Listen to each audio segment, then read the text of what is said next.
Good afternoon. You are watching City News 24/7. I'm Melanie Ng. And I'm Faiza Amin. Buses, subways, and streetcars continue to rumble through the streets and undergrounds of Toronto today after the TTC and workers reached a framework deal late Thursday night.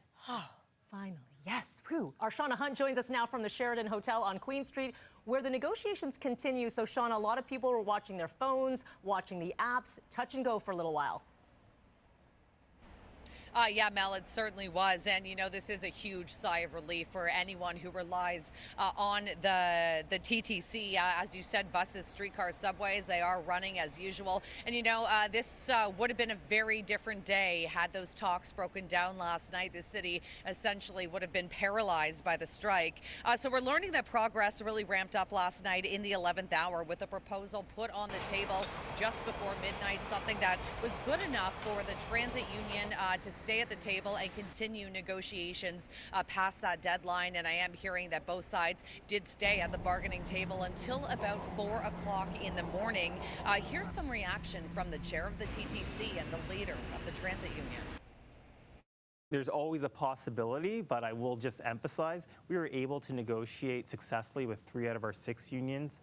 All of those deals were ratified by the members. We expect this deal to be ratified by the memberships as well. And again, we are just very, very grateful for both parties for remaining at the bargaining table throughout the night, working right up until the 11th hour, literally, and making sure that we got the deal. What we have now is a number of the issues and proposals that have been agreed to, but I think there's some nuances that have to be addressed to make sure that I guess both sides have the deal that they're looking forward to achieve.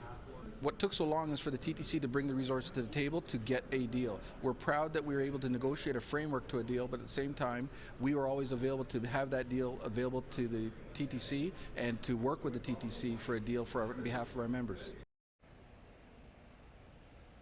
Now, I'm hearing that deal is still being worked on, but that the union is very pleased with the change in tune from the TTC when it comes to some of the key issues like job security.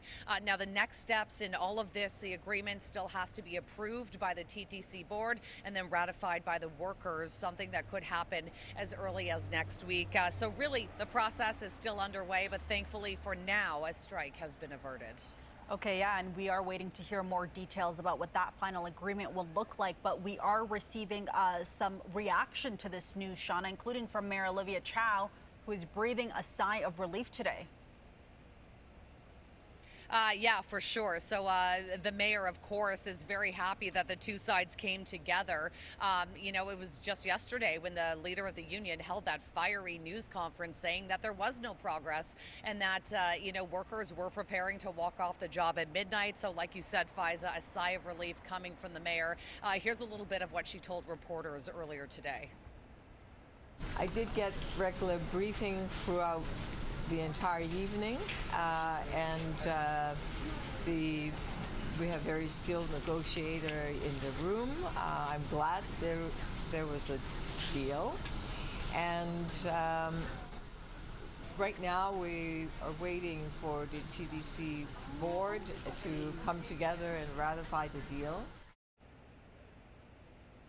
All right, so really Olivia Chow remaining optimistic this entire time, telling us even yesterday that, you know, these are very complex negotiations that often go down to the wire. So as you just heard from the mayor, once again, this deal still has to be approved by the TTC board and then ratified by the workers. And then hopefully some more details to come in the coming days. Shauna Hunt, thank you so much.